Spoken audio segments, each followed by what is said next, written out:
სირიის ახალმა დროებითმა მთავრობამ განაცხადა, რომ ქვეყნის დასავლეთ ნაწილის სანაპირო რეგიონში დასრულდა სამხედრო ოპერაცია. ძალადობის პირველი ტალღა შეიარაღებული პირების მიერ ალავიტებზე მოულოდნელი თავდასხმა იყო საპორტო ქალაქ ლატაკიასთან. ხუთშაბათს კი სირიის სანაპირო რეგიონში მთავრობასთან დაკავშირებულ ჯგუფებსა და ალ-ასადის მხარდამჭერებს შორის ბრძოლა დაიწყო. დაიღუპა ასობით მშვიდობიანი მოქალაქე.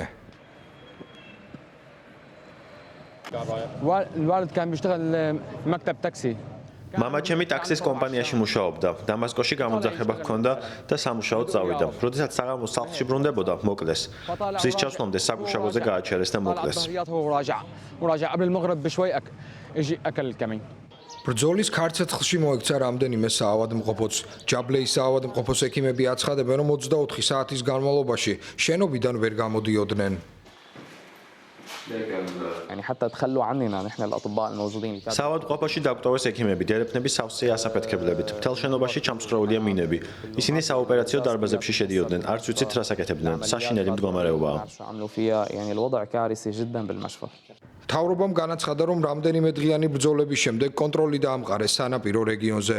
განცხადების მიუხედავად ადამიანის უფლებადამცველ ორგანიზაციაში აცხადებენ, რომ შეიარაღებული პირები, რომლებიც დაკავშირებული არიან თავდაცვის სამინისტროსთან, კვლავ აგრძელებენ ძალადობრივ შეტაკებებს ბანიასის სანაპირო ქალაქებში.